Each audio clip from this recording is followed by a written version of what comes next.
Hello students. तो ये video के अंदर मैं आपको एक ऐसा टिप्स बताने वाला हूँ जिसकी मदद से आप इकोनॉमिक सब्जेक्ट के अंदर आप ज़्यादा मार्क्स गेन कर सकते हैं।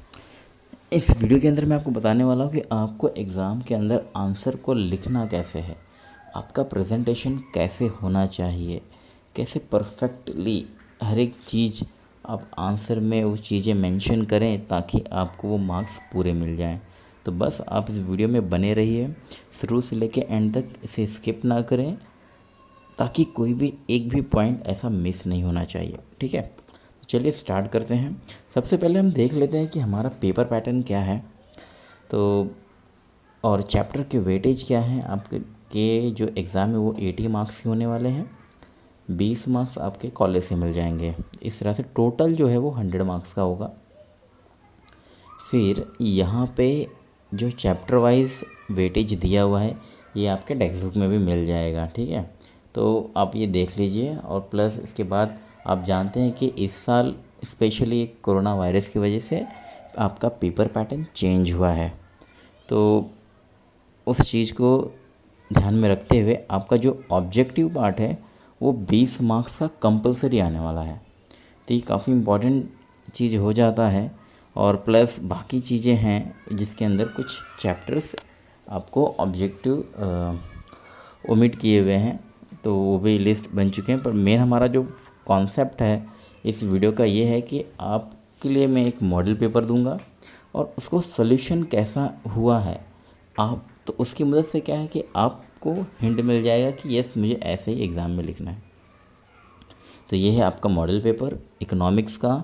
तो ये खास इस फॉर्मेट के रूप में जो आपका एग्ज़ाम में आने वाला है ऐसा ही एक पेपर हो सकता है, जिसके अंदर क्वेश्चन नंबर 1 ए में देखिए आप करेक्ट अल्टरनेटिव यानी कि ऑप्शन के साथ में फिल इन द ब्लैंक्स आएंगे।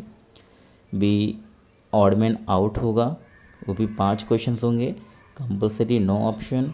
फिर कंप्लीट द कोरिलेशन। ठीक है, तो यहाँ पे आपको रिलेशन फाइंड करना है, ये भी ऑब्जेक्टिव का पार्ट है। और plus give an economic term यानी 1 वर्ड में आपको आंसर देना है।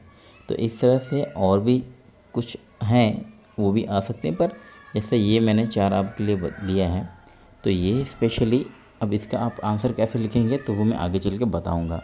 तो एक बार हम पेपर पैटर्न देख लेते हैं। जैसे यहाँ पे आप देख रहे हैं कि identify the explain the concept from the given illustration. अभी यहाँ पे एक इलस्ट्रेशन दिया हुआ है, इसमें आइडेंटिफाई करना है।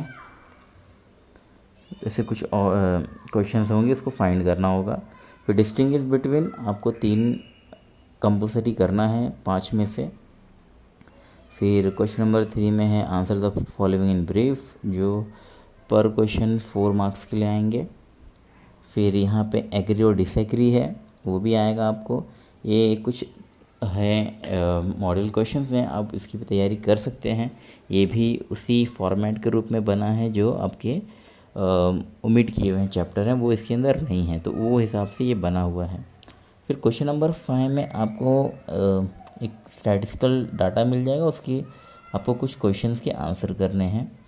फिर यहाँ पे डायग्राम है और उसको भी आपको उसमें से उनके क्वेश्चन के आंसर करने हैं। तो इस तरह से आपका ये क्वेश्चन आने वाला है एग्ज़ाम के अंदर। फिर आपको एक केस स्टडी दी जाएगी और उसके ऊपर आपको कुछ क्वेश्चंस पूछे जाएंगे, तो वो भी इस तरह से 4 मार्क्स के हैं। फिर जो लास्ट का है वो आंसर इन डिटेल NE2 यानी एक क्वेश्चन 8 मार्क्स का आने वाला है, वो आपके लिए होने वाला है। अब क्या है कि क्वेश्चन पेपर पैटर्न तो बहुत ही ईजी है, बट हमें आंसर कैसे लिखना है, चलिए अब वो देखते हैं। तो आप मैं यहाँ पे थोड़ा सा जूम कर लेता हूँ, तो आप देख सकते हैं 5 statement with 4 options each you will have given question papers, student are expected to write the proper alternative answer sheet. तो आपको जो ऑप्शन दिया है वो प्रॉपरली वो ऑप्शन यहाँ पे आप आंसर ऐसे लिख सकते हैं, और आप चाहें तो स्टेटमेंट के साथ भी लिख सकते हैं, बट अगर सिर्फ ऑप्शन में लिख देंगे तो भी चलेगा, कोई प्रॉब्लम नहीं है। फिर यहाँ पे हम देख लेते हैं ऑड मैन आउट, तो यहाँ पे आपको इस तरह से लिखना है। अब एक मेन चीज़ ये है कि आपका ये आंसर पेपर ऐसे ही आने वाला है। तो ये जो मार्जिन दिख रहा है आपको, जो ये पार्ट इस साइड का है, वो सिर्फ क्वेश्चन नंबर के लिए होता है, और जो मॉडरेटर आपका पेपर चेक करेगा वो यहाँ पे मार्क्स लिखेंगे। तो यहाँ पे आपको और कुछ नहीं लिखना है, सिर्फ क्वेश्चन नंबर आप लिख सकते हैं यहाँ पे।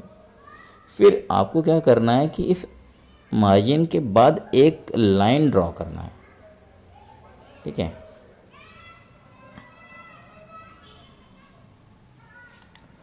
एक इस तरह से एक लाइन ड्रॉ करना है। फिर उस लाइन के अंदर आपको सब क्वेश्चन लिखने हैं। आप यहाँ पे नहीं लिखेंगे, मैं आपको पहले बता दे रहा हूँ, आप यहाँ पे नहीं लिखेंगे, यहाँ पे मार्क्स के लिए दिया हुआ पार्ट है। आपको एक मार्जिन ड्रॉ करके आपको इसके अंदर अपने सब पॉइंट क्वेश्चन लिखेंगे। तो इस तरह से ऑड में आउट का आपको क्वेश्चन लिखना है, और जो भी यहाँ पे कंप्लीट द फॉलोइंग था, इस तरह से आपको बॉक्स बना के आंसर लिखना है। और क्वेश्चन स्टूडेंट एक्सपेक्टेड जो वन वर्ड वाला आंसर क्वेश्चन था, आपको इस तरह से वो भी आंसर लिखना है।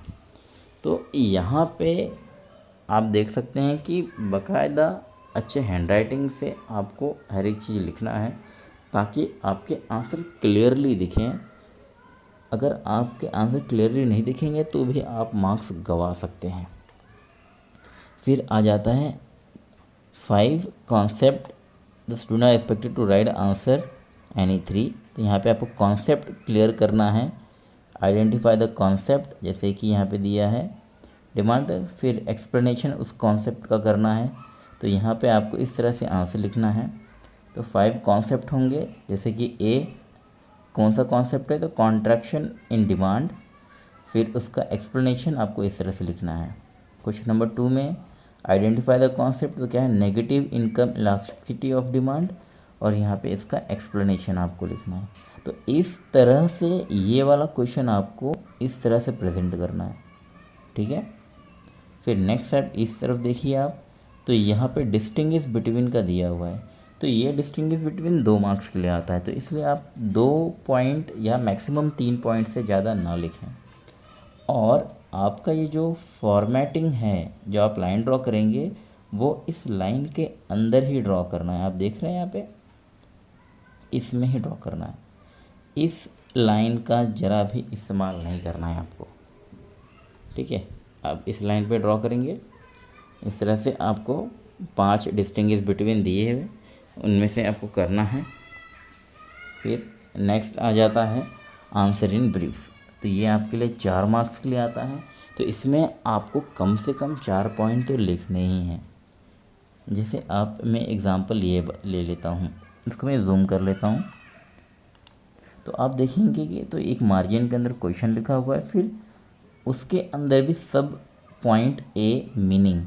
तो आपको देखिए मीनिंग, फिर इस तरह से उसको मीनिंग लिखा है। फिर B types of market on the basis of place, कितने टाइप के हैं, तो फॉलोइंग लिख करके फिर 1 local market, national market and international market. अगर आप देखेंगे तो यहाँ पे 1 पॉइंट, 2 पॉइंट, 3 पॉइंट, 4 पॉइंट, आपके 4 पॉइंट बन चुके हैं। तो इस तरह से आपको 4 मार्क्स के लिए एटलीस्ट 4 पॉइंट तो लिखने ही हैं, और वो भी इस तरह से पॉइंट वाइज। आप अगर पॉइंट वाइज नहीं बनाएंगे तो आपको मार्क्स प्रॉपरली पूरे नहीं मिलेंगे। इतना आप याद रखिए, पॉइंट वाइज आंसर लिखने का यही फ़ायदा होता है, आपके प्रेजेंट भी अच्छे से होते हैं और आपको मार्क्स भी पूरे मिलते हैं। तो इस तरह से आप देख सकते हैं, मैंने एग्जांपल दिया है, मैं आपको आंसर पूरा डिटेल में नहीं बताने वाला। अगर आपको इसका PDF फाइल चाहिए तो आप कमेंट बॉक्स में लिख के बताएं, तो मैं उसका एक लिंक डिस्क्रिप्शन में डाल सकता हूं। अगर आप कमेंट करेंगे तो ही मैं दूंगा, वरना मैं नहीं दूंगा, ठीक है। तो आप ये भी देख सकते हैं आंसर इन ब्रीफ किस तरह से डिटेल वाइज, पॉइंट वाइज आपको लिखा गया है। क्वेश्चन नंबर जो 5 था वो आपको कर्व से आंसर फाइंड करके लिखना हुआ था, तो वो भी पॉइंट वाइज बनाए। तो स्टूडेंट्स, आप, मेरा मेन फैक्टर यही है कि जब आप आंसर लिखेंगे तो उसका प्रेजेंटेशन बिल्कुल इसी तरह पॉइंट वाइज अच्छे से नीट एंड क्लीन में लिखना है। आप ऐसा आंसर लिखेंगे, डेफिनेटली मैं श्योरली बता रहा हूँ आपको पूरे नंबर मिलेंगे, आधे नंबर भी नहीं कटेंगे। ठीक है,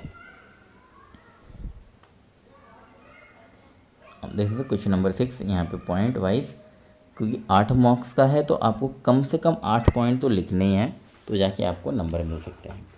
तो इस तरह से आपको आंसर लिखना है अपने एग्ज़ाम में, और सही आंसर लिखना है। होप आपकी तैयारी पूरी हो चुकी होगी। कुछ ही दिनों में इस हो सके तो मैं चैनल के थ्रू आपको कुछ इम्पॉर्टेंट ऑब्जेक्टिव्स भी प्रोवाइड कर सकता हूँ। तो हमारे साथ बने रहिए, चैनल को सब्सक्राइब कर लीजिए ताकि आने वाले वीडियो का नोटिफिकेशन आप तक सबसे पहले पहुँचे। Thank you so much.